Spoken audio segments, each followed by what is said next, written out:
Have you ever walked away from a conversation feeling like you just got your soul vacuumed, like out of your body? It's like someone literally took the life right out of you. That's not normal conflict. And that's not just you ran up against a tough personality. No, that's that you have been bitten by bat crazy. Bat crazy. I mean, you had energy, you had your energy tokens, and you look around, they're not 50% gone. They're like completely gone. Why? Because the life has been sucked out of you. Now, in this series, we're going to learn so much. And I believe that God is going to equip us. I believe that God is going to help us. I believe there's going to be light bulbs and epiphanies and aha moments and revelations of, oh my gosh, I didn't know that. And we're going to learn how to get free. But we're also going to have a lot of fun, just like we always do, faith and fun here at Northway Church. So I want you to help me out today as we kick this series off. And I want you to turn to the person next to you and say, you bat crazy.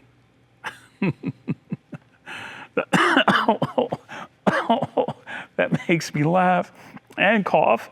I want you to turn to the person on the other side of you and go, no, you bat crazy. No, you bat crazy. You bat crazy. And this is a series where we just don't label people and think that everyone else has issues and we don't. Because the reality is that when we're not walking with the Spirit of God, all of us in our flesh are bat crazy. So I want to give you another opportunity to all of our locations, even Northway Church Online, jump in the chat room. Look at that person you've always wanted to say, go, you bat crazy. No, you bat crazy. Some people just suck the life right out of you. Now, we've got to be able to discern when we walk into a room, we are supposed to bring light into that room. We're supposed to know which is which. And here's the deal. If you don't know how to spot the bats, you're never going to be free from them. You're going to waste your time, your energy, your joy. And listen closely. This sounds like a paradox. You're even going to waste your faith trying to fix, explain, to help, and manage someone else's dysfunction. And you're like, Pastor, isn't that ministry? Isn't that love? No, my friends, that's bondage. Let me say that again. We are not called to minister, to manage dysfunction. We're called to equip and to share God's word. And we're not supposed to just get into all this stuff because what happens is it ends up just taking the life out of us. Jesus loved people.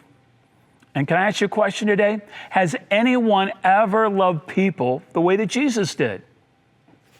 No, not even close. And watch this. Even Jesus Christ himself had to deal with bat crazy people.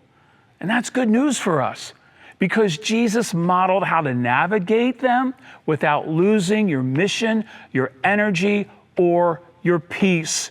A while back, we have a cabin up in the Adirondacks, and we're up there and just airing it out and all of that. And we came in, and Debbie and I were watching a movie, and then we're watching this movie. It's kind of late at night, and I'm just on the couch, and I'm just like almost zoned out. Debbie's in another chair, and all of a sudden, this bat dive bombs me. I'm in the couch. I'm like, what the? And I'm like, what just happened? And then it just kept dive bombing. Debbie goes screaming. She runs out and is going. And I'm like, how did a bat get into my house? But then I'm like, this bat, man, it had me on high alert. I'm like looking everywhere. And so what do? I'm a dude. I go grab something to bat the bat. I grab a broom and I go after this bat, and this bat's coming at me, and it's coming at me. It's hit me from this side. It's hit me from that side. And I'm like, this thing's going to bite me, and then I'm going to have rabies. This isn't good. And so can you just imagine? I'm swinging at this thing. I'm missing the heat. The thing's moving all around, and it's just creepy. It was just eerie. And then I kind of got so creeped out, I went outside, and I'm looking at it, and Debbie's outside. I'm like, we got a stinking bat in our house. That bat just about drove us crazy. It about drove me crazy. It distracted me. It put fear in me. It just took me completely off what I was doing. And in the same way, if we can't spot the bat crazy people in our life, they're going to drain you. They're going to take the energy out of you. They're going to distract you. And don't miss this. They'll distract you from your God-given destiny. Think about this. Jesus had to deal with bat crazy people. And he showed us how to navigate through. And that's what we're going to look through over the next 3 weeks through Scripture. But if Jesus would have let the bat crazy people distract him from his destiny, think about this, he wouldn't have gone to the cross. And if he didn't go to the cross, what are the stakes? It's all of us. Salvation's not offered to anybody. We're all kind of screwed if that happens. That's what the stakes are with bat crazy. So yeah, we're going to have a lot of fun, but also we're going to be able to be introspective and look and go, okay, God, where are those characteristics? Where am I walking in the flesh? How do I lean in the Spirit? How do I have more awareness about some bat crazy patterns? But then also, how can I be aware of others and when the enemy tries to send those people in? Because if I don't deal with it, we end up being distracted from our destiny. Jesus showed us and he modeled. He had to deal with the bat crazy Pharisees. Do you remember these guys? Always setting traps, always trying to drain sideways energy from Jesus. Can I ask you a question? If you read the Gospels and you look at the Pharisees and how they were like the religious elite and they came to Jesus, did they really want to know the truth? They didn't want the truth. They weren't interested in the truth, but they postured themselves as superior to Jesus. They postured themselves as superior to the crowd. Why? The Pharisees were bat crazy, and they wanted control. They wanted control. They wanted control of the people, and they wanted to shut Jesus down. So, you may be like, I can maybe spot those people in my life. What about the disciples? You're like, Pastor, they weren't bat crazy. They were followers of Jesus Christ. No, sometimes Jesus had to say, you bat crazy. You bat crazy, James and John. Peter, no, you bat crazy. Remember James and John? What did they do? They asked for VIP seats. And watch this. They didn't have the courage to go and talk to Jesus. No, they sent their mom. Now, remember, this is Jesus said about James and John that they're the sons of thunder. I mean, Jesus speaks what he seeks, and he calls us up and he calls us out. But then these sons of thunder, they go to their little mom, and then they have their mom speak on their behalf and say, we want the special VIP seats in heaven. My friends, that's bat crazy. And Jesus had to say, no, you guys are bat crazy. And then what about Peter? This is the inner circle. Jesus had the crowd, he had the core, and now he's got bat crazy dysfunction going on in his own team. But look at the leadership of Jesus. He doesn't manage the dysfunction. He doesn't enable that because that isn't love. What he does is he says, hey, Peter, this is right in the passage. He says, Peter, you are the rock, and on this rock I am going to build my church. Upon your confession, Peter, I'm going to build my church. You're the rock, and the gates of hell will not prevail against it. Then scroll down several verses, and Jesus saying, hey, I'm going to go to the cross, I'm going to do this. And Jesus said, and then Peter says, no, you're not. No, you're not. You're not doing that. And what does Jesus say? Peter, you're bat crazy. You bat crazy, Peter. He says, get thee behind me, Satan. Why? Peter went bat crazy, and Peter was trying to control the mission and vision of Jesus. The Pharisees did it. James and John did it. Peter did it. And if Jesus had bat crazy people in his life, my friends, don't be shocked when you do too. And here's what we got to get. Here's the truth. Here's the key. If you can't spot the bats, you can't set boundaries. And if you can't set boundaries, you're going to be drained. And when you're drained, you miss your destiny. And the enemy is sitting back and laughing and going, I got him distracted. I've got Northway distracted. I've got Northway Westchester distracted. I've got Northway Church online distracted. I've got everyone hijacked by the headlines. They're all distracted. And we're missing our God-given destiny.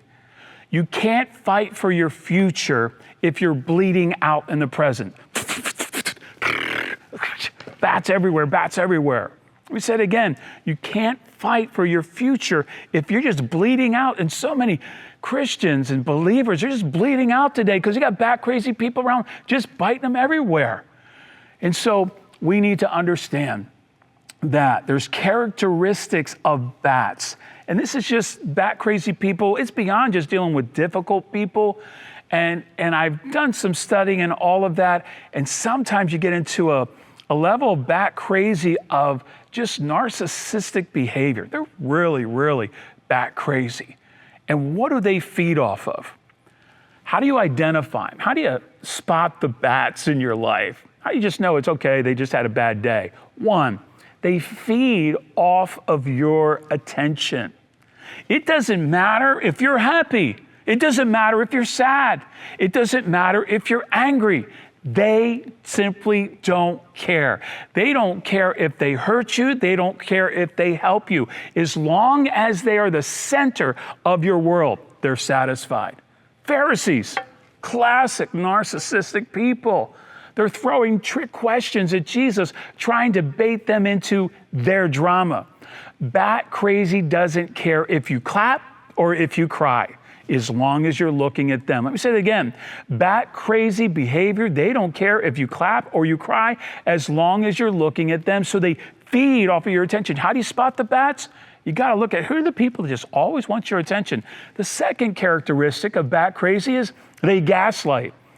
What is gaslight? You hear that term just lobbed around. Gaslighting means they deny your reality to make you question your own sanity. Let me say that again. Gaslighting means they deny your reality to make you question your own sanity. Have you ever had that happen? Have you ever been in a situation and with someone and you say, that hurt me, and they say, oh, you're too sensitive. And you say, well, actually, you said this. And they go, oh, I never said that. Oh, man. If you say something, they go, oh, you're making that stuff all up. This is what's called gaslighting. They're asking you to deny and doubt your own reality, and you find yourself second guessing yourself. When you've been around them, you just leave so confused. That's a spirit. And it's a spirit. Gaslighting is lying. There's lying that's just a direct lie. There is omitting, which is the leaving information out.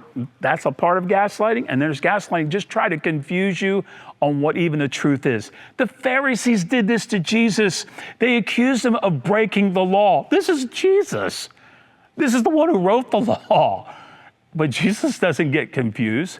In fact, he says, no, I'm the fulfillment of the law. Gaslighting is when someone else sets your house on fire, then hands you the hose and says, why are you so upset? Why are you so upset? They love it. Why? Because here's the third characteristic. It's all about control. That's what they want to do. They want to control and dominate your life. And they hate silence because silence means they're not in control of the conversation anymore.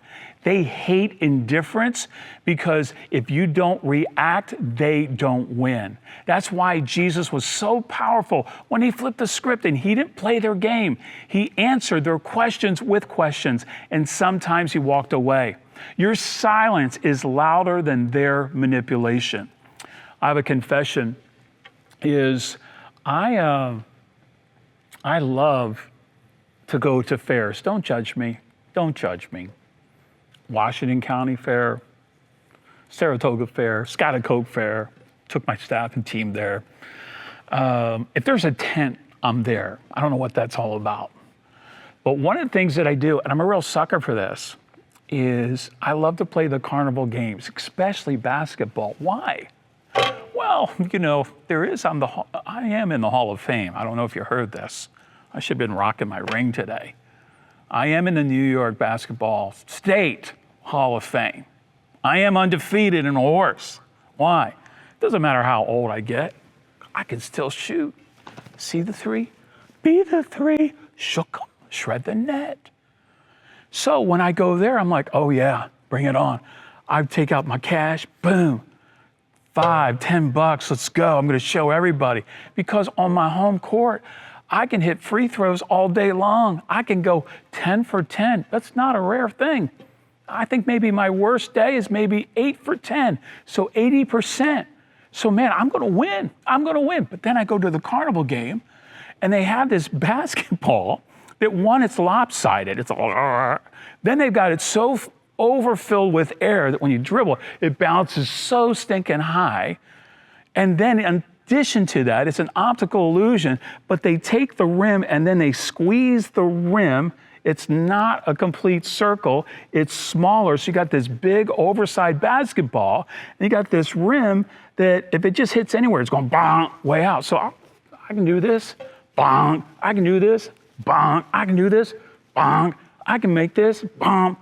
And after it's all said and done, there's 20, 30, 40, I'm out of control.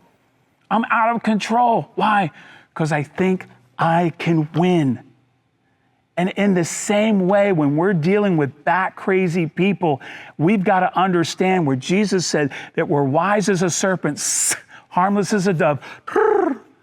And what we do is we realize, wait, when he was interacting with the Pharisees, they wanted control. He was in a lose-lose situation. And so what he said is, I'm not going to play your carnival game. Why? It's impossible to win. And so many of us have been dealing with people and dealing with the same things over and over and over again. And this is where we get tripped up, because we think if we're being a good Christian, that, man, we just keep extending grace. And you got to remember, Pastor, how could you even say about bat crazy? Because Jesus says, judge not, lest not you be judged. And a lot of people just stop right there. And they think that just being a good Christian means putting up with dysfunction. It's also the same Jesus that said, by their fruit you will know them. That's the difference. By their fruit. Fruit is about patterns. Fruit is about patterns. Patterns don't lie. People do. I want to say that again. The same Jesus has said, judge not, lest not you be judged, is the same Jesus has said, know them by their fruit. So he did say, judge the fruit. What is fruit? Fruit is all about patterns. Patterns don't lie. People do. Quit giving bat crazy behavior the benefit of the doubt and start giving yourself the benefit of your doubt. Let me say that again. Quit giving bat crazy behavior the benefit of the doubt. Oh, I just no, when it's been a pattern, everyone has a bad day. You're gonna have bad, wait, if this has been going on for weeks, months, there's something else going on there. And quit giving them the benefit of the doubt and give yourself the benefit of your doubt. Wait, I'm dealing with some bat crazy stuff here.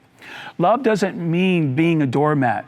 Love means refusing to lay down on the floor of dysfunction to be walked on. And so Jesus' strategy was case by case. Matthew 10:10 says, ask the Holy Spirit when you're dealing with this. And Jesus modeled this brilliantly. Sometimes he answered a question with another question.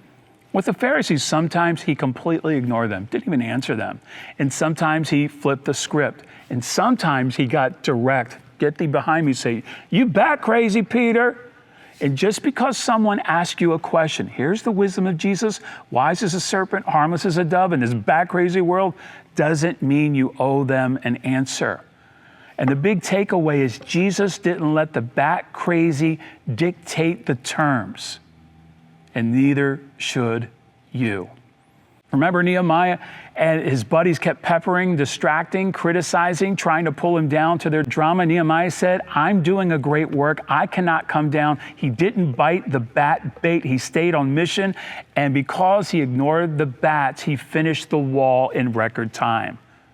The more time that you spend fighting bats, the less time you have for spending building walls to your own God-given destiny. So it's one thing to spot the bats. How do we stop the bats? 3 things very quickly. 1, call patterns for what they are. Don't ignore them. Believer, friends, it's time to stop excusing and enabling patterns. Don't ignore them. Look at the fruit and ask yourself, is this love? Is this kindness? Is this joy? Is this peace? Is this the fruit of the Spirit? Or is this fruit of chaos, control, and manipulation? Matthew 7:16, by their what, church? By their fruit you shall know them. You can forgive someone and still say, I'm not giving you the platform or the microphone in my life anymore. Number 2, stop explaining and start informing. Kids explain and adults inform.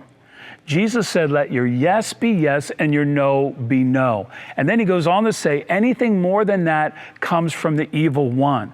When you find yourself and you're always trying to explain yourself and all this, and with the narcissist and the bat crazy, they're going to use projection, they're going to use disappointment, they're going to use gaslighting. But if you find yourself in that situation, listen, you don't owe anyone an essay. A simple yes or no is enough. Anything more than that, Jesus said, comes from the evil one. So once you spot, now how do you stop? You realize what they're after is control, but then also you set boundaries. And boundaries don't need paragraphs, they just need a period.